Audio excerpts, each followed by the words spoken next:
viewers, hello, welcome back. It's for the fans. No, it's not viewers. Oh, it's not viewers. You're right. Edit that bit out. Listeners, hello. I don't know why I forgot my famous listeners bit. Welcome back for the fans show. That's going in. No, thank you. There's a trio of us here today. It's me, Callum Keane, and Jack Peachman. Work the space. Hi, boys. How are we? Not too shabby. Not too shabby. Fine. Yeah. You'll notice, listeners, that we are doing the show slightly later in the week, whether you're listening on iTunes or on YouTube. We're a little bit later in the week. Basically, we couldn't schedule it at the first part of the week. We didn't know what to do. We thought we'd wait till after the Champions League, and here we are. So we're going to talk about some Champions League action. Jack, you've got a feature for us. When is the feature? It's midway through, folks. We're mixing things up. If you follow ForTheFans on Twitter and reading Twitter whilst we're live recording, obviously if you're listening to this, it's too late, I'm sorry.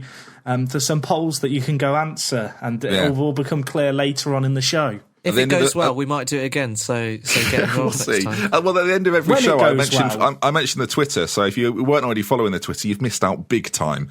But regardless of that, we are here to talk about some football. We're going to kick things off with the Champions League, then the feature, then preview some of the upcoming games in the Premier League. Everything that happened last week in the Premier League has probably been discussed, so we won't go over it again. Let's start, though, gentlemen, with the Champions League. And there's no better place to start than at Wembley Stadium, the home of English football. And it was Dele Alli just destroying Real Madrid, Kino. Have we ever seen the like of it? When was the last time we've seen something like this? There's a question Liverpool were for the last you. team to beat Real Madrid from England, so I'm going to say Liverpool. And interestingly, I think the last English player to score a brace against Real Madrid was. There's a little pre-feature for you. Anyone got it? Feature before the feature. Gabi Agbonlahor. No, It's Real Madrid. please tell me. Someone.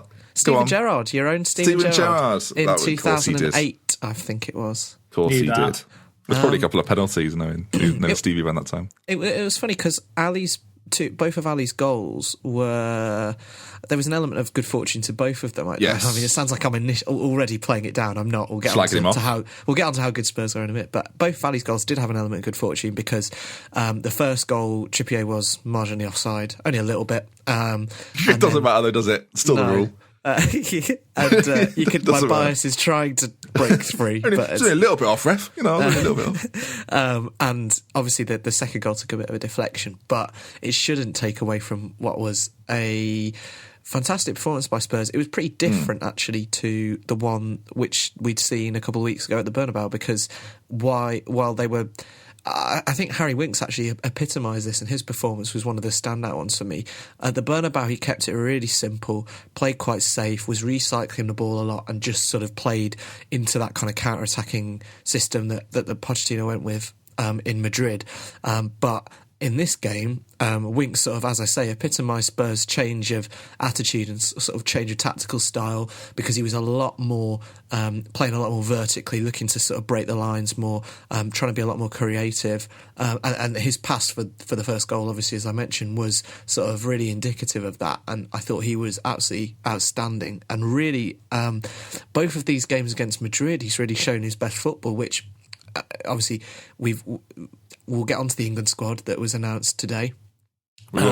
Really promising along with all, obviously the success that England have had recently at youth level, really promising for players like that to see, and Ali as well, to see them mix it up on the European stage and like a big game against the double, the twice winners. Yeah, it wasn't a weak Real Madrid side, Jack. We should remember that. There's still Isco there, Ronaldo, Benzema, Kroos, Modric, Casemiro, that sort of almost infamous. Well, wait, Casemiro was on the pitch. I just saw him. I thought he was on the floor half the time. I think that was a bizarre moment, wasn't it, though, when he gets sort of pulled back and then he's just sort of drunkenly stumbling backwards and then goes down, looking at the ref. The eye contact with the referee during that whole thing is next level. Do you know what we're talking about there? I felt like he was almost hoping someone was going to pull onto him just to help him down. Yeah, but he sort of commits to it. It's an active performance to be proud of. He was caught in the lie. He's had a little touch on him, not enough to get him down, and he's got into limbo and gone, should I continue falling or should I stay stood up? I don't know what to do. Are you caught in the lie in such in front of 90,000 people, millions of people watching? Just sort of stumbling backwards, and then just thinking, "Well, I've got to commit," and he goes down. It's weird to watch. If you've not seen it, Casemiro gets pulled back a little bit and makes a lot of it, and it's a very funny clip. It's just this weird mental dilemma in his head of do I fall down now or do I stand up? I mean, he got the free kick, which is perhaps the worst thing about it all. He did. But to go back to it, it's that front six is a deadly front six. Marcelo Ramos were there as well, Nacho and Hakimi were complete the back line. He was actually really good for Real in the first leg, actually. Yeah, but I guess the point is the regulars are there, the players team that you're expecting to see. And the Spurs didn't play Son, didn't start Danny Rose as well, he's a little bit out of favour, didn't start Aurier, didn't start Dembele. They lost Alderweireld as well, quite early on as well. You thought for them that was like a massive hit, really. Vertonghen was superb, but for Alderweireld's injury, you sat there thinking, oh my gosh, the floodgates are going to open here. I just felt it was so impressive how after he went off, Dyer just slotted into centre half. Sissoko came on, and it just looked so seamless. And there was they didn't lose any kind of rhythm because of that. And they've lost their arguably best centre half and probably the best centre half in the Premier League, let alone in their 11. And yeah, it was just so impressive. The whole thing, the whole performance from Spurs was great. Yeah, they seem at home at Wembley. I think that's the thing for me. Obviously, after seeing them against Liverpool, where they looked really good, there was so much talk about there being a bit of a voodoo, and it seemed evident. It seemed like actually they are going to take a little bit of time to adapt. But if you beat Real Madrid at home on a pitch that you're supposedly unfamiliar with, I think at that point you become familiar with it. I think the confidence of that win will see Spurs actually be fine at home now. I don't think we'll see any problems. It's going to be that case, though, isn't it? That for Real Madrid, they always play in a big stadium, and it's not something that would affect their game. Whereas these teams that are in the lesser reaches of the Premier League, they may still cause Spurs problems because it's a game at Wembley. It might be the only chance some of those players ever get to play there, even in the Premier League. They're not going to be challenging for cups and whatnot as often. So there still might be that element of struggle for Spurs. Actually, now I think about it, but this should give them so much confidence. I've got to say, the best bit of transfer business this summer, I think, is the Walker sale. And I know he's done okay for Man City, but he's probably going to win the league. Trippier, I feel like it's just the faith that Pochettino's put in him, because obviously him and Walker were kind of rotating towards the last stages of last season. And I'll be honest, I was a little bit worried when Walker went out, because you felt like him and Danny Rose were kind of the two kind of outright first choice fullbacks. But actually, Spurs obviously in Ben Davies, who was playing ahead of Rose due to injury earlier on in the season, and obviously Trippier basically been given the nod to be that main man. Is that only a good sale though? If City don't win the league and Spurs do?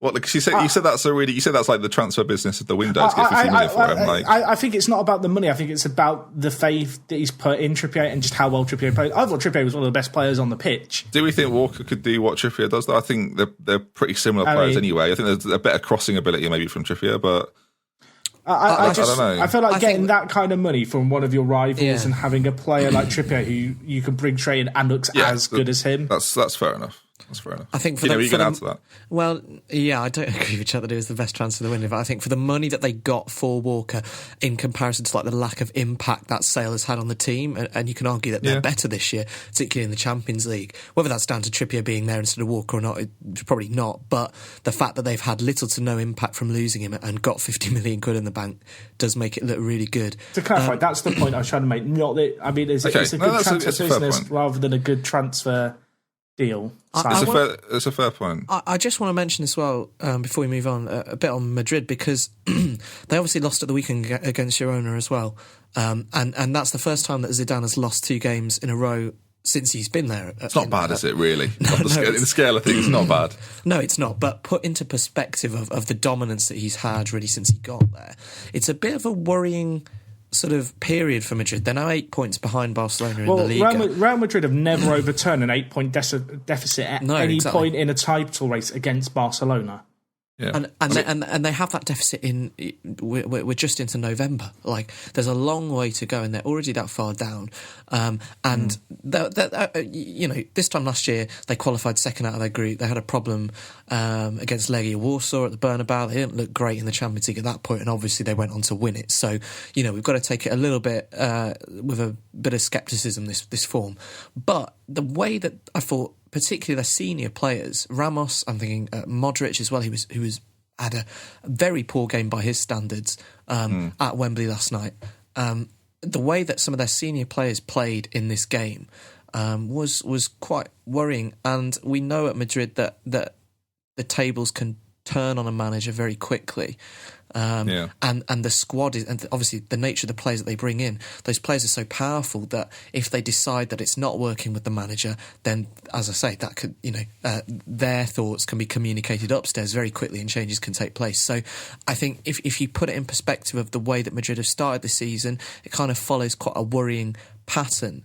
The other thing that you mentioned, Ben, at the beginning about their squad and the team they put out last night, their first 11 was good, but they, other than Asensio on the bench, who's obviously an incredible talent, they didn't have any sort of experienced quality players to bring on. They brought on Borja Mayoral, they had Lucas Vazquez on the bench, and a few others, all of which were pretty inexperienced. And for a team like Real Madrid, that sort of lack of depth on the surface looks quite worrying. Yeah, it's worth noting a few players that weren't there. Navas wasn't there, Varane wasn't there, Carvajal wasn't there. Obviously make him a stronger side, but you're right, the bench for Madrid wasn't the strongest. 2 points quickly I want to make. First of which is that Harry Kane's return to the squad. Spurs are just so... We're not going to talk about last weekend's action, but they looked a little impotent against Manchester United, and I think had we covered that game in more detail, I would have been a little bit critical of Spurs, that I think without Kane, there is a little problem there. I don't think they look as threatening. And I've heard that, without Kane, they've done well. But I think in the big games, he's just such a presence at the moment. Mm-hmm. I think that's what he's become. And I think Spurs really lack that when he's not there. Aside from that, we're talking about Walker. I thought it's a good point what you made, Jack. I did understand it. I think similarly, we're not going to talk about them in the running order, but it's worth bringing them up, that Barcelona are 8 points clear after selling Neymar. That's equally quite good business. They've not lost a game this year. They've only dropped points. I think it was a draw against Atletico. That's the only time they've dropped points so far this season. Also, at this point in time, looking like quite good business. I think we'd all agree we'd quite like to see either a semi-final or a final of PSG Barcelona.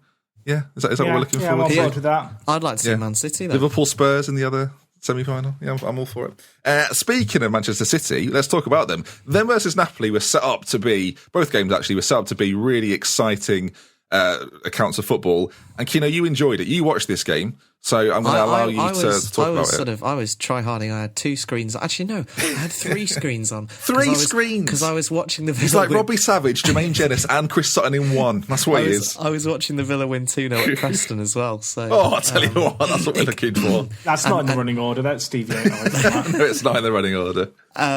Yeah, it was one of the best. This isn't the Villa game. This is the City game. I wanted to clarify that. It was something like the highest quality football I've seen in ages. It was. You have been watching Villa this season. I have, and we were excellent last night. I'm just going to All right, leave it. That's my fault. It's my fault. You've had your mention. All right, that's it for the year.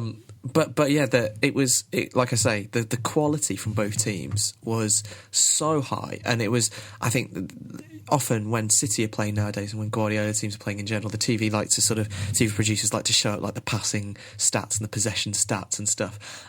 One popped up in the first half. City were being outpassed and outpossessed by Napoli, which sort of shows the kind of the level of commitment both sides have to that kind of style. But what was most impressive, I think, was how City really, I think, staked their claim to being the best team in Europe at the moment, because they came through this game at the San Paolo against Napoli, who haven't lost all year. This was the first loss, I think, that they'd had to any team this season. And City did it in a way, as I mentioned, they were kind of being played at their own game by Napoli, and they managed to come through this game quite convincingly in the end, adapting and playing a slightly different way and scoring slightly different goals. The Aguero goal in particular was on the counter-attack. They had 2 goals from centre-halves, the header from Stones, and then the goal from Otamendi as well, which was from a cross. And it was so impressive that for all that people talking about Guardiola teams and this team that he has at City, for all the great, fantastic football that they play, the short passing, the movement, the way that they actually won this game was through a slightly different style. And it shows, I think, that Guardiola knows how to beat teams that play in the way that he likes to play normally. And so it was just, that was what was most impressive about it. In part, we've seen that throughout the years when he's been at other clubs. Like what springs to mind is that spell where Barcelona and Arsenal would meet a lot. And I think there was actually a quote from Dani Alves that sort of goes into that, where he said that when they played Arsenal, it was like playing a not as good version, but because they know how it operates, they could always beat it.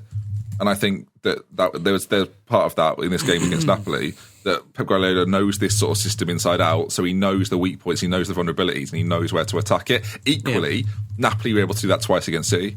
So it kind of went back and forth. You mentioned the possession. It'll probably be one of the only games this season that City will have 51%. I suspect we'll see it much higher. It's been close to 80, hasn't it, this year in the Premier League? Like, it's been in between 70 and 80. It's been really, really high. What's really pleasing, Jack, and we'll come on to the England squad in a little bit briefly, is that Stones, Delph and Sterling are a pivotal part of this side for Guardiola. I mean, it's been really interesting, actually, just following City's lineups, because there's, for a lot of teams, rotation will really hurt them. I think you've seen that a little bit with Conte's defence, which I'm sure we'll come on to. But for City, obviously, Guardiola, I feel like often managers get criticised when they rotate their team too much, and people kind of use that term, they don't know their best 11. Whereas Guardiola seems to be able to just interchange players, and the likes of Delph, who have been on the fringes in past seasons, are playing a lot more of a role this year, but just rotate them in such a cohesive way. And you mentioned Delph, I thought he was solid. I think he's one of those players who... Is he in the England squad? I must admit, I haven't caught the England squad announcement. I'd be surprised if he is. I'll be surprised. Well, I'd be surprised if he is. He is in it. He is in it. So it's kind of interesting just to see these players coming back into the limelight. And I think for a team like Spurs, a team who have been lacking, standout English players really going back just a few years, to now see them having some of these players playing such a pivotal role and playing in this kind of system, it's only going to be beneficial when they now come and play for England. We hope. We hope. I think we hope is a key part of that. But no, it's a really good performance. I think you mentioned the English players there as well. The depth at City is unlike any. Their bench for the game against Napoli was Bravo, Walker, £50 million Walker, £50 million Bernardo Silva. Just really, David Silva was on the bench as well. Gabriel Jesus. You've got Yaya Toure and Mangala. Like, if they get an injury, they're just not going to be that phased. Well, it was like at the weekend when they rest Aguero and Otamendi. How many teams rest their best striker and best centre back? Like, no matter who it is in the Premier League, you're playing against. We talk about it with other clubs, and we mentioned the depth at City. I'll ask you both really: is there a player that if City lose, that's going to be a problem? Do we think? Is it too obvious to just say it's obviously De Bruyne? But no, I think Fernandinho. You don't think there's another player that could do that? Like, Gundogan's not even on the bench in this game. No, he played. He played for most of the game. He did play. I'm looking at the bench because that's where he normally is. He came off after 70, but and he interestingly kind of Guardiola. Can he not do that though? Can he not do that job? I don't know if he can do it in the same way that Fernandinho can. I think the athleticism that Fernandinho has is really important to the way that City, like every other player in the City team, basically is able to play around him. And I just feel like while Gundogan might be able to do it on his... I'm not sure if he'd be able to do it on his own in the way that Fernandinho can a lot of the time. Jack? I was going to say, I think Ederson, perhaps, you can make that before. I know they've got Bravo as backup, let's be honest, when he was called upon last year... I mean, he didn't look entirely convincing, did he? I think that's the game against United at Old Trafford as kind of the game where I think he lost his spot in the first team and lost favour with Guardiola, really. Yeah, there's been a lot of... Sorry, go on. I was just going to say, I think that if they do lose Ederson, I feel like even as a Liverpool fan, obviously, when we had the red card, there was still part of me that thought, maybe we can get into this with Bravo in goal. I think he's the kind of player who you can target if you know he's going to be playing against you. Yeah, a lot of plaudits for John Stones recently as well. The fact he's not been slagged off, kind of... I mean, he was getting so much stick at the start of the season for the mistakes he was making, and it was a fair criticism, really. But the way he has rebounded from last season, is what you mean? Last season, yeah. I feel like even at the start of this year, he made a fair few mistakes. Maybe I'm mistaken, but either way, the way he's bounced back... They've not lost a game. It's been good. I don't think that he's not doing he's not doing anything that people can really pick at, though. And I think that was the difference last season, where there was a few individual errors that we've not seen so much this year. And I think his pass completion is in like 97% or something stupid. Like he keeps the ball very well for a centre-back. Quickly, Chelsea lost to Roma, which is a bit strange. And we've highlighted Chelsea's issues in the last few weeks. It continues here. 3-0, a convincing 3-0 as well. I mean, context, Chelsea should be fine, right? Like they should get out of this group. We talk about they were quite fortunate that Atletico had a ridiculous draw against Karabag at the one. Well, Atletico are very likely now to go into the Europa League. Yeah, which if you're Arsenal thinking, for God's sake, come on, But that is a side there that could drop in. They're going to cause all sorts of problems. There's a few sides actually looking around the groups that, as things stand, could go in. Like Napoli could be in there as well. Napoli it could be like Atletico Madrid, Napoli, Dortmund, and maybe Leipzig could go in there. That's 4 very good teams in my book. It all depends on how seriously they take it, I guess. I think this group, the Chelsea's group, last on Tuesday night was interesting because it kind of showcased a few things, actually.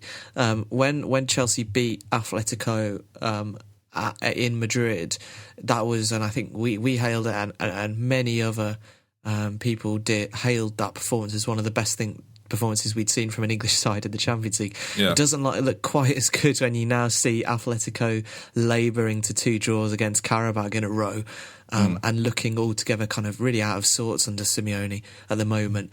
And as elsewhere in that group as well with Chelsea, I mentioned earlier about how I thought Real Madrid's performance was really worrying. This was even more worrying from Chelsea. They looked so far out of sorts after what I think the performance against Bournemouth at the weekend wasn't a terrible performance. They looked pretty solid. They won, kept a clean sheet. But this performance in Rome was totally out of sorts of what you'd expect from a Conte team. They've conceded 3 goals against Roma in both games, and sort of saved the last tie a little bit. They were definitely could have lost that quite easily. The back 3 for me was the most worrying thing. Rudiger, on his return to Rome, obviously he left in the summer, had an absolute nightmare. Is it the first goal? It's one of El Shaarawy's goals, isn't it? Where he comes across it and great, just by the way. doesn't really good. take it. Yeah, it was really good. A player that sort of was a star a few years ago when he was at AC, and it never became like the world beater everyone expected. I don't know how old he is now. He must be like 27, 28. No, he must be older 24? Than that. I feel like he's been around forever. Who are we talking about here? Sorry, El Shaarawy. I'm going to have to look it up because I can't go over it. 25, yeah. Okay, but he's not a spring chicken anymore. I'll put it that way. He's in sort of the best part of his career, you would hope, at this age. I think people expected more of him. So to see him doing it for Roma in the Champions League is really pleasing. It's not even a goal, that I think the defensive frailties looked evident. It's when Perotti has that chance, which should make it 4. And all 3 defenders, all 3 guys chasing back, run towards, is it Dzeko? I think it might be. Yeah, I sucked in towards Dzeko. And it should have been 4. It could have been a lot worse for Chelsea. It could have been embarrassing for Chelsea. 3-0 still not good, but it could have been a lot worse. You see how much they just miss Kante, so much. And it's just never the same, is it? And it was kind of worrying that Kante didn't make any kind of changes to sort of rectify the slide that they were showing in the first half. It was evident that they were matching up to the system that Roma were playing very well. Perotti was playing excellently. El Shaarawy, as I mentioned, was good. And Dzeko, again, was fantastic. And that front 3 were just up against each one of the centre-halves. And Conte didn't do anything to sort of stop that, and they suffered for it, which, we mentioned the depth at City, and I hate to just simply compare, but I don't think that bringing Batshuayi and Drinkwater on in a Champions League game that you're trying to win, they bring them on 71 and 75. They're clearly trying to get back into it.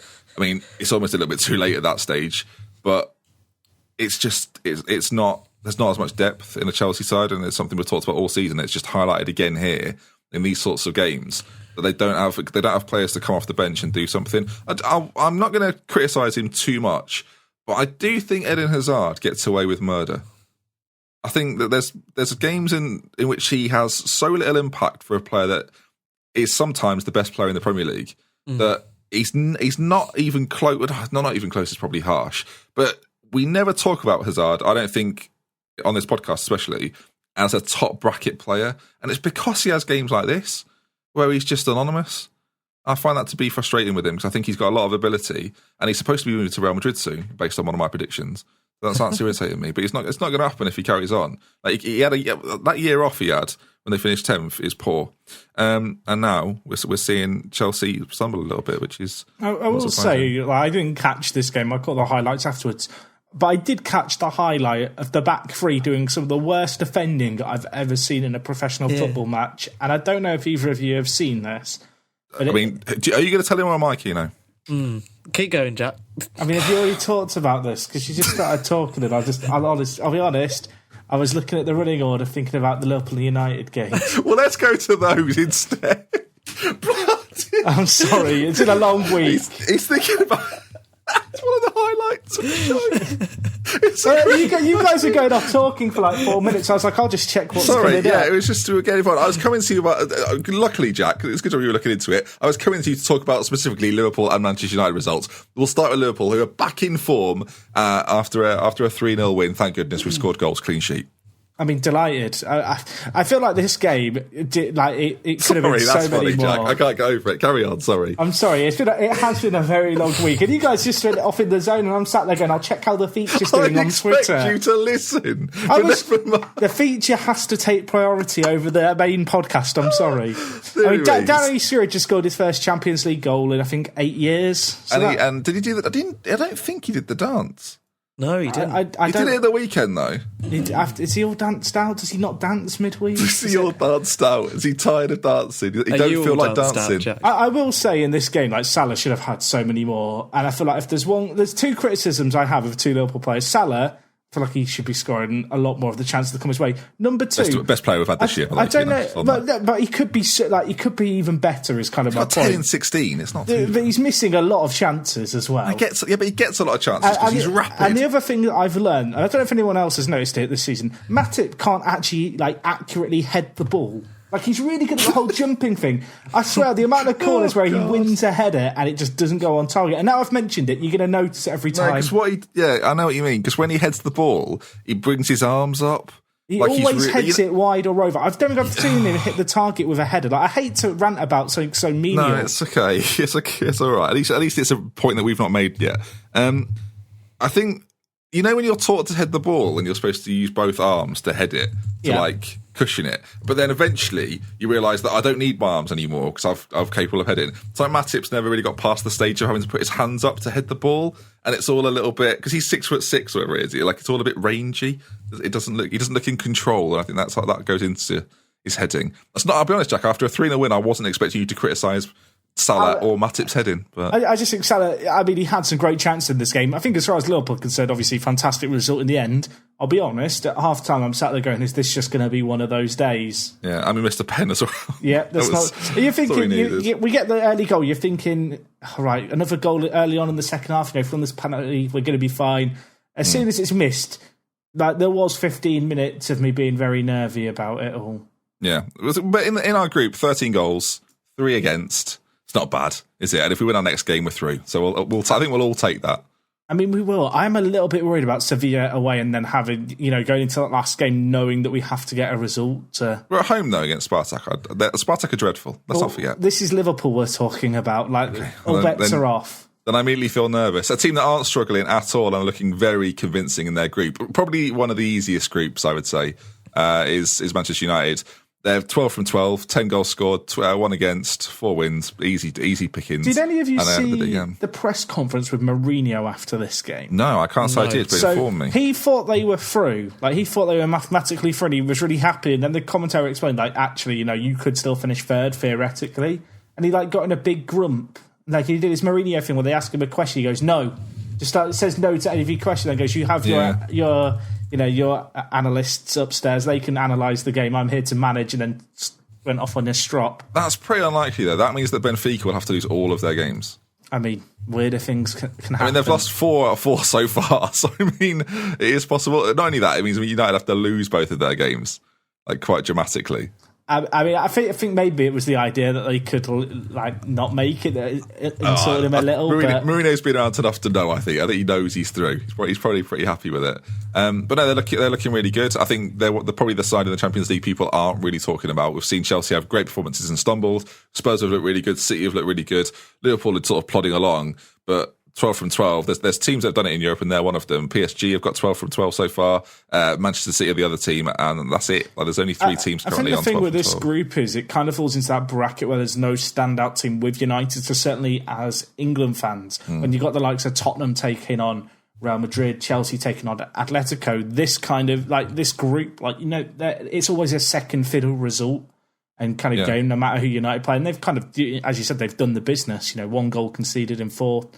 They're flying high. They look really comfortable right now. They can have no complaints. That wraps up the English teams. I do very quickly Celtic got a 2-1 defeat to Bayern, which isn't a good result, but it is a good result. You know what I mean? Like they didn't get smashed. And they got absolutely destroyed by PSG, who, by the way, have scored 17 and haven't conceded yet. Bayern Munich. That is a Champions League best as well at this stage. Yeah, they look. When I've seen them play, they look really, really good this year. But to be fair to Rodgers and Celtic, 2-1 against Bayern Munich is a good result for them in the Champions League. And if they can get into the Europa League and get some nice, European nights up in Scotland, that'll be fun for them. And I hope they do. And the Lect have looked piss poor. They've not scored yet in the competition. So it's certainly possible. But yeah, I want just a little nod to Celtic. We don't talk about Scottish football ever, so I'm going to little nod. Right, what we're going to do now is we're going to take a break, gentlemen, and then shall we talk about England first and take a break? Or? Go on. Let's do England. Right, we'll talk about the English teams. Let's talk about the England squad. It was announced today. Gareth Southgate. He doesn't look like a serious manager. He looks like he's on work experience. You know what I mean by that? A little harsh. No, he does though, and I quite like the fact he's manager as well, but a little bit work experience-y. Butland, Hart, Pickford, happy with that? I thought no complaints from fairly standard, fine. Isn't it? Joe Hart had a really good performance at the weekend, and West Ham didn't win, so we disappointed. Bertrand, Cahill, Gomez. Joe Gomez coming for Liverpool. Bit surprising, Jack. I'm a bit shocked. Happened in my Football Manager saving FM18, so I'm not surprised. Game's 100% accurate. I'm stunned. Phil Jones, Harry Maguire gets the recall. Danny Rose makes it in with John Stones, Kieran Trippier, and Kyle Walker. That's not bad. I think back four. Are we talking back four here? Are we talking back three? Right, I think, personally, I think the best system for these players is a back three, a 3-4-3. What are you thinking then? Cahill, Stones, and who? Cahill, Stones, and Jones or Maguire? Jones or Gomez. One of Jones or Maguire, or even Eric Dyer. I know he's put down as a midfielder here, but one of those, because we have the fullbacks to play it, and our best players are used to playing in that system. Interestingly, I didn't actually ask you this. Keeper, who are you picking as of right now, November the 2nd? It's difficult, actually, because Jordan Pickford's not been in great form. I mean, none of them have been in form. Everton are rubbish, so that's part of it. Hart has picked up in recent weeks, so and obviously Southgate kind of likes Joe Hart, so he'll probably go for him. I don't know, actually. I mentioned it last week that we are like our goalkeeping situation is a bit of a mess. Greenback, I say. Let's not do that. Is he retired or is he? It's an odd situation because we have a lot of talented keepers who aren't in great form at the moment. So yeah, we hope that they pick it up. I would still go with Hart, just to clarify, just for now. Yeah, I think so. But this could be his final tournament, I think, maybe. Oh yeah, he's getting to that point. Dele Alli, Fabian Delph back in the England team. I don't know if it's a recall actually. Was he in there last time? He might have been. Now I think about it. I don't think he was, but deserved. Pleased to see him there, you know. As much as it pains me to admit it, yes, he's been. And I actually think that, watching him play in that Napoli game last night, he should possibly be in that central midfield. I don't. Put him in the back three or something. Maybe, but I don't. Like libero, centre of the back three, sweeper, get him in there. It's interesting because with this midfield, and let's assume that Southgate will go with the kind of similar system to the one he played against Lithuania, was it Lithuania? The 3-4-3, basically. Those two in the middle is a real sort of conundrum because part of me feels that if you're playing with three centre-halves, who like, obviously in Stones and possibly Dyer, who like to play out from the back, do you need someone like Henderson or a Dyer in I know I mentioned, but in the centre? Could you go with like Delph and Winks and try and play? I think Winks can play. Winks can play the ball the same way Henderson can. I think they're actually kind of. All right, you've just revealed two more players there. Henderson has been called up again. Harry Winks, Jesse Lingard, Ruben Loftus-Cheek there, which I think's a bit strange considering Palace have not had. I don't know what Southgate's seen. I guess I'll put it that way. No. Raheem Sterling and Ashley Young gets a recall, which is a bit surprising. First recall since 2013. Got an informing fee for this week. That's how Southgate picks his team. Midfield-wise then, if we're playing a five, we always do this. There's an international week coming up, actually. If we're playing a five, hence we're talking about the squad, Ben. We're playing a four. Are we playing a five, or are we playing a five at the back, and then we're playing how many in front? So, well, if it was a 3-4-3, you'd have the three centre halves, Walker or Trippier or Rose, and then two central midfielders. Yeah, so you're picking. That's the difficulty for me, I think. I want some names, Keno. Who do you want in your midfield too? You can pick anyone. Also, worth mentioning, Wilshire's not made it, or Oxlade-Chamberlain. No, for these games to test it out, I would go with Delph and Winks starting. Delph and Winks, because we're playing Germany and Brazil for those that aren't aware. Delph and Winks, Jack? I think Winks and Henderson probably. Okay, I would go with that, but then again, I'm obviously going to be quite a biased Liverpool fan. So I look forward to that. I think it's actually kind of interesting because with a traditional 3-4-3, you'd expect to have wide men. And I'm kind of looking at the forwards. I guess you could argue Rashford and Vardy are going to play either side. I think it might be a system where we see... Oh, no, Vardy won't play, though. No. Vardy won't play. I would think Ali, Sterling and Kane, right? Yes. Well, that's what I was about to say, is that you've got all these strikers, like obviously playing the wider system. I can't see it fitting in. Just quickly, link. Tammy Abraham has been called up by Swansea. First call up for him, Harry Kane, Marcus Rashford and Jamie Vardy complete the lineup. So I agree, though. I think it'll be Ali...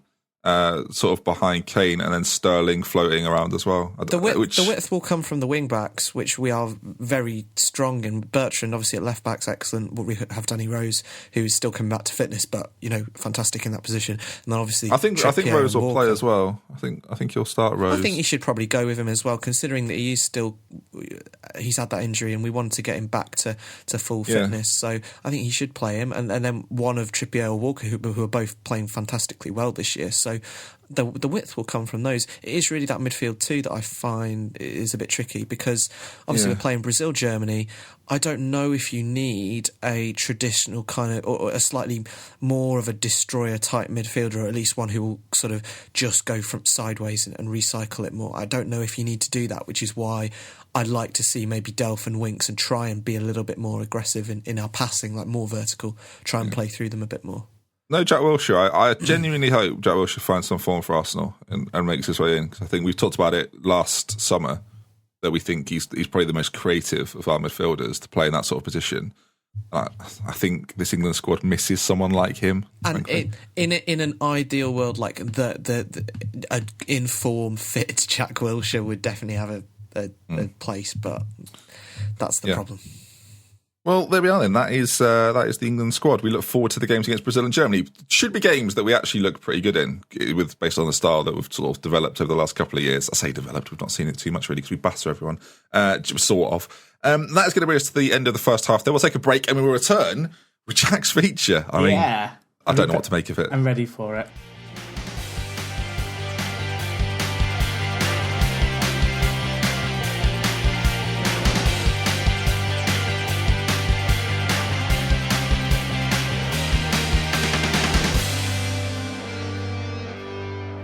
Right, welcome back, listeners, and it's over to Jack with this week's feature, mixing things up. The future of features. The future of features.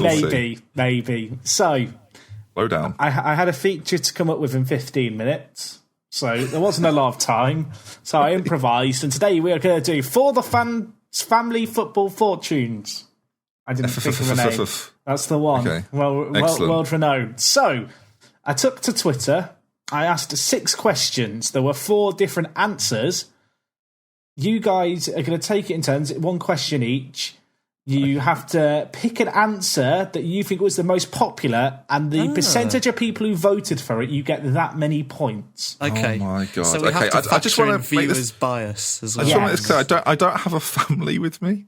Okay, well that's okay, because we don't need a family. This podcast is a family. You are, Brilliant. We are a family. We are a family. Except Proudy, he's been What's going on?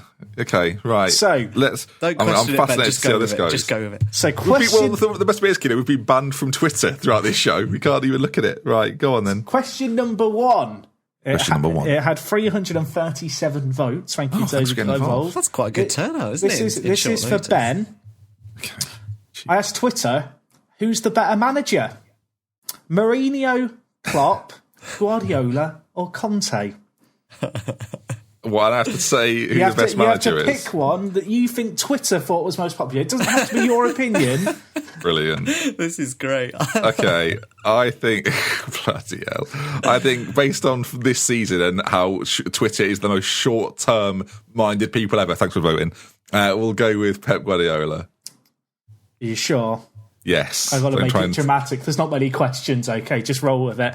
Ben, your answer got more than 50% of the votes, with 53% Pep Guardiola. Points. Well, that is the most, because mathematically there's only 47% for the other ones. Does anyone want to take a guess at Mourinho, Klopp, Conte?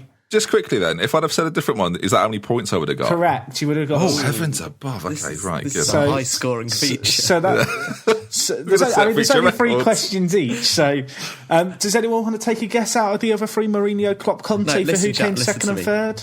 Jack, you don't need to stretch it out, mate. I'll do it quickly then. I'll do it quickly. I reckon it was Klopp, Conte. No, Klopp, Mourinho, Conte. Because again, short term, those teams. Guardiola won. had 53%. Mourinho had 30%. Jurgen Klopp had 9%, and Conte had 8%. Won the league last year. Kino, okay. Your question. Who will win the Champions League? Oh, that's well hard. Amazing. Spurs, Man City, as an Barca, Bayern. Spurs, Barca, Bayern, City. Who did Twitter think was going to win the Champions League? Like this is more difficult than that's well hard. If Arsenal was an option, Twitter would definitely have voted for Arsenal because that's how Arsenal Twitter works. You should have put them in just to see what would have happened. I have no idea. Let's go with City, based on the Guardiola thing. Wait, just to clarify, on Family Fortunes, if they don't get the top answer, the other team get a chance to steal. I kind of want to introduce that as a rule. No, I'm just saying. No, Jack. Stick with what you. Well, it's not. Don't change the title of this feature then. No, we can't. Maybe next week when it comes back because people love it so much. Kino, you did pick the most popular answer. Oh. It was Man City with 43% of the vote. Okay. Barca got 30%. Spurs got 13%, and Bayern got 14%. So Bayern were more than Spurs. Spurs were bottom. They were. Sorry, I read that in a weird order. You did. I was confused. Right. For you, Ben. Yes. Who's the better striker? Aguero, Lukaku, Kane, Lacazette. Okay. Who did Twitter think is the better striker? Now I think Twitter probably thinks that Harry Kane is, but I personally think that Sergio Aguero is the best striker. So I will go with, I think it should be, although you might have been different, Aguero, Kane, Lukaku, Lacazette. So you're saying Aguero was number 1? Yes, I am saying yes. I'm afraid that is not correct. Aguero got 40% of the vote. Harry Kane got 51%. So, Ben, you only get 40%. That's a lot, though, isn't it? That's still a lot. It's still good. Lukaku 8%, Lacazette with 1%. I mean, that's like one person voted Lacazette. Who's the Arsenal fan? You're letting us down this there. obviously didn't get unleashed on Arsenal Twitter. It needed to. Right. Question number 2 for you, Callum. How many have you got each? How many? 3 each. So it's not 3 too each. many. Don't worry, it's not too bad. Who's the better goalkeeper? Neuer, Buffon, De Gea, Courtois. De Gea. He's won that with like 70%. Yeah. De Gea got 49%. Wow. So it wasn't that big of a landslide, I'll be honest. Wow. Neuer got 28%, Buffon got 21%, Courtois 2%. Sorry, mate. 2%. The losers in these are really getting battered. So these next ones were very close indeed. Oh, bloody hell. So I will say right now, Ben, you are on 93 points. Callum, you're on 92 points. Oh my god! So this is very close. Now I have got a bit of a dilemma because one of these there is more points on offer for. So if you, what do I do here? Do we go with who got the more top answers? I think we just keep playing the game. We keep playing. We get more polls made for at the end of the podcast. This is a flawed feature. We know it, but we'll just roll with it. We know it. Ben, who will miss out on top 4 in the Premier League? Liverpool, Spurs, Arsenal, Chelsea. All right, I bet. Depends if our demographic. All right, I'll just say Liverpool. I think people will hurt me. Yeah. So I'll say Liverpool.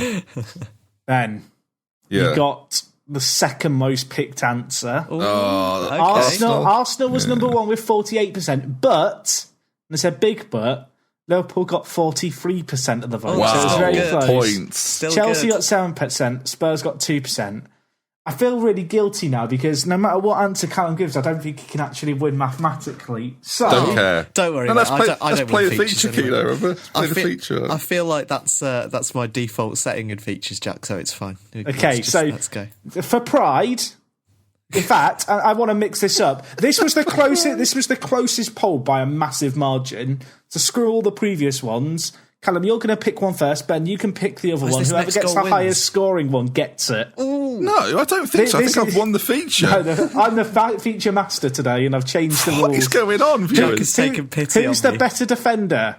4 options: Ramos, Chiellini, Hummels, Alderweireld.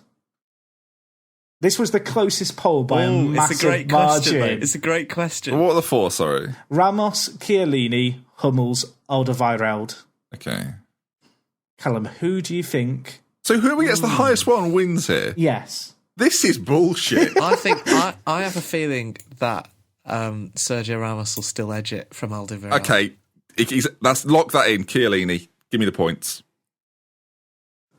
Ben wins. Oh, And so, Callum, you've bottled it. I've tried to do everything in my power to get you the win. it's all right, mate. Like I say, Chiellini got 34%. Ramos got 28%. Alderweireld got 26%. Can you hear that, by the way? You'll hear it on the recording. Is he playing some winners theme? It's the family fortunes theme. Excellent. And Hummels got 12%. Thank you for watching. Hopefully you enjoyed at home. We'll see you next week for another episode of For the Fans Football Family Fortunes. Goodbye. I'm waving. There we go. There we go. I really, that one's Ramos. You don't follow Twitter enough. No, I don't. What was the scores for that one? Sorry, Jack. So Chiellini got 34%. Ramos Yeah. got 28%. Okay, Alderweireld got okay. 26%. Hummels surprised me on 12%, I'll be honest. 12%. I- Shocking I behaviour. I from should viewers. say, I did have a tiebreaker in mind for if, you guys both picked the Okay. highest scoring answers. I was gonna do another poll saying who's your favourite For the Fans member, and whichever one of you won out the people's vote won the feature, but maybe next time. For Callum's sake, I'm pleased we didn't do that. Right, then, let's preview some of the Premier League action this weekend.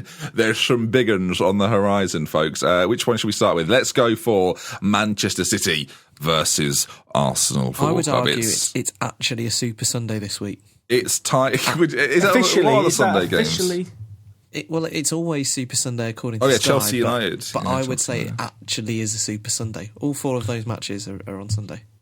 Oh, interesting. All right, fair enough. Yeah. So we'll start with. Well, should we do it in order then? Yeah. You put one. Spurs Palace. We'll start with them. The 12 o'clock on the Sunday. I think we're all expecting Spurs to be quite dominant, but it's an interesting one because Palace have looked better of late on the Hodgson. There's a massive high playing Real Madrid. It's a slightly different animal playing against Crystal Palace. And they've actually struggled, well, not struggled, but they've found... Well, Burnley. We saw how they did against Burnley. No, but I was going to say, against Palace, they won both games last year, but they were only by the 1 goal, and both of those goals were scored pretty late on. So that they found it difficult in the past to sort of break down Palace and beat them and sort of move out of sight of them. So you factor in the possible inertia from after this game, which... That wasn't Allardyce Palace, though. No, it's I feel true. like that's worth saying. It's true, but I feel like Hodgson is on the journey towards that place. I mean, he's nearly 70. He's on the journey. Maybe he's over 70. Yeah, but I think he's making Palace back into that solid sort of team. We had we had Palace scarily good. Can we call Palace now Roy Hodgson's journey? just we're not no longer the Crystal Odyssey of Palace. Roy Hodgson. The Odyssey of Roy Hodgson. I like that. But I think we all expected the Spurs win, right? Yeah. I mean, But not by much. Palace doubled their scoring tally for the season last game by scoring 2 against West Ham. So I feel like, I can't see Spurs conceding either, if I'm honest. Points on the board. The next game of the weekend is the big one. We sort of previewed it just a moment ago. Manchester City versus Arsenal at the Emirates. At the Etihad. This is going to be a bit of a barnstormer, I think. Arsenal have looked much better in recent weeks. Obviously, they've got a game tonight as we record. And Manchester City are a side that look absolutely dominant. This could be, it's going to be an upset or it's going to be a hammering, I feel. I don't know which way it's going to go. Boys, what do we think? Jack, what's up with you? I think Arsenal are going to get hammered. Why? City are just an untamable beast. 3.5 goals they're averaging a game. Arsenal's defence is looking a little leaky. I mean, City have almost got double the amount of goals of Arsenal, and I know Arsenal are actually coming in with some okay form. I think they've won 4 of their last 5. Here's a stat for you. If City had only scored half of the goals that they have scored in this season, I think... Yeah. no, sorry. It's to do with the chances created, or it might be XG. But basically, if they'd only converted half the number of chances, they'd still have more goals than Arsenal, as you just said, Jack. Daft. Which is absolutely daft. scarily Still, good. they've won, what is it, 5, 6, 7 in a row? No, 8 in a row? Do you think love first game? Yeah, I mean, No. it'll be very Wenger. It'll be very Wenger if Arsenal now win this game. I hope. Well, Arsenal didn't do too badly in these fixtures last year. I know they lost 2-1 at the Etihad, but played quite well, and then they came back from behind to draw 2-2 at the Emirates. But obviously, that was a slightly different Man City. So, in a weird way, it's a bit of a nothing to lose game for Arsenal. Really, most people, if not everyone, is expecting City to win it. Arsenal can go in that game, not a favourite, not even really expected to come out with much at all. And there's not many games Arsenal get like that, but I think this year against City, after the season they had last year, there's a little less expectation maybe on Arsenal. Yeah, I do worry for Arsenal because of the Thursday football as well. They're playing Red Star Belgrade today. That's true. City would have had a lot more time to prepare. But it's a little bit like this, isn't it? If Arsenal win the game tonight in the Europa League, then go into that game, you'd probably say they've got a much better chance. If they lose it, all of a sudden they're down in the dumps again. Yeah. And then you fear for them a little bit, and you think City could capitalise on that after City on a really big high. It's a really good away win in Europe. It's a team bonding exercise, that sort of game. I still think City will win, but not. I don't think we'll see. I've probably jinxed it now for Arsenal. Well, let's have some score predictions. I don't think we'll see like a sort of away Arsenal top six away from home thrashing like we've seen before. Maybe 2-1 or 3-1 to City. Okay. I don't think they'll be out of sight. Close, Jack. 6-2. Brilliant. I'm going to go with. I didn't say this at any point, but I'm going to go for like a 2-2.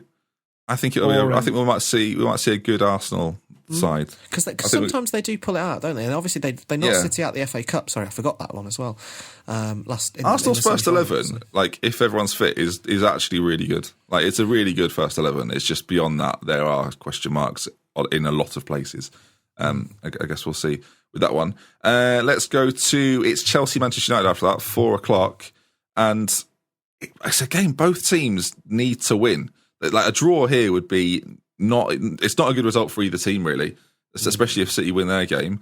How do we see it going? I'm going to give you my opinion quickly. I think we'll see a draw again. I think it'll be a bit boring. I don't think United will. I think United will attack Chelsea more than they have done against Spurs and Liverpool. But I don't necessarily think that they've got enough to beat Chelsea, who will... I mean, Conte is going to be wanting a performance, right, after what we saw in Rome. Yeah, they're going to be having his words ringing in their ears still when they go out. Yeah, they do not want to see naked Conte again, because I can only imagine that's what the case was last time against Roma. So I think... See, now I've said that, I'm thinking Chelsea will win it, because there's so much fear. I think this Man United team under Mourinho is so tough to beat. To beat them, and if he decides, Huddersfield did it. Yeah, I know. Which is but considering the performance against Spurs and as also this year, like in those games, if Mourinho wants to go out and not lose, you can maybe argue that the Huddersfield game was a little bit different because they're expected to win it, and he tried to be a bit more open. But if he decides to shut up shop, it's really difficult to beat them, and I feel that. He may still do this again if he follows the pattern that he has shown away from home against top six sides of late. If he does that again, it might be really difficult for Chelsea to win the game, despite, as you say, how up for this game they will be and how focused Conte will be on getting a result. And whether let's say Chelsea get a point, that could be, or even lose, that could be really, really bad for Conte and his position at the club, I think. I think if they lose this game, with the Roma game fresh in the memory, could be because they'd almost be certainly out the title race, if not already, and another loss to a direct rival could be curtains. I think so. I worry for Chelsea.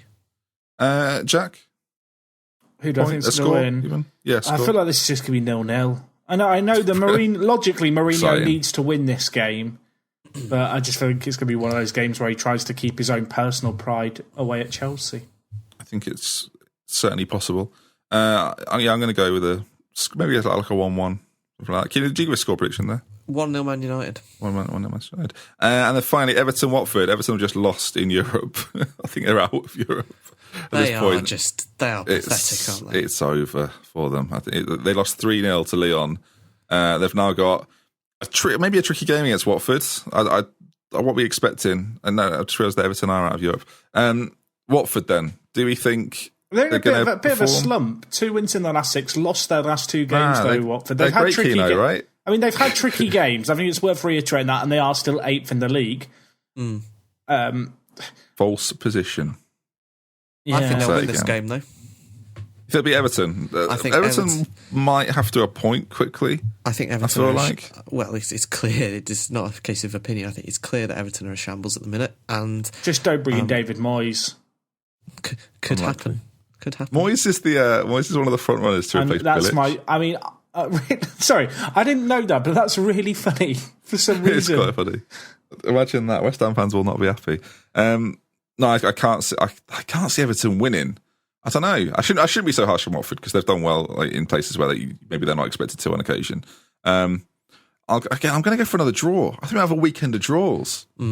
So it won't be a Super Sunday. Watford are a scoring team. Like, they are the top goal scorer outside of the top six. Everton's Okay, 2-2. defence is a bit of a shambles. But I can't see Everton scoring against Watford, though, or at least more than one. I think they're so ineffective up front that Watford, and as you say, Watford always are pretty, particularly away from home, that they can score. I think they'll win 2-1. You're not convincing me that Everton won't score now. But no, look, Everton have scored, 4-5 in the last 5? They're in form for goals. I mean, they lost 3-0 tonight. Look, they've lost every game, but they've scored. Well, I don't know, it's not even that. It's 4 in their last 5. It's not even as good as I made out. All right, well, there we are then. I think that might bring us to the end of our predictions. Liverpool play West Ham. Am I not allowed an Everton prediction? Go on. A 3-0 Watford. Thanks for getting it in. Happy now? Yeah, I mean, when it's correct, we'll look back on this moment and think it's a good job Jack interjected there. Excellent. Hopefully Praddy will be with us next week. That is going to bring us to the end of this week's show. It's the first show done for a while, boys, which is under an hour. Who knew? Keno, thank you for joining me this week. Thank you very much, Ben. Concise and clear and Great feature. 3 words you can use to describe Work the Space. Jack, pleasure as always. We're meeting each other this weekend. We are. Did you see that Chelsea defending, by the way? That was awful. They went to the ball. No idea. Keno, you? No. I'll say Jack, it next why don't you week. tell us about it now, Jack? No, leave it. Of course, if you want to get involved in more features, at ForTheFans on Twitter. Of course, if you enjoyed the podcast, do like it on YouTube before you leave. And if you enjoyed it as well, rate the show on iTunes. I'll read some out next week, I promise. And that brings us to the end. With love, with care from us at ForTheFans. We'll see you again very, very soon. Goodbye. It's a bit strange. Bye. Hello. I've done that before.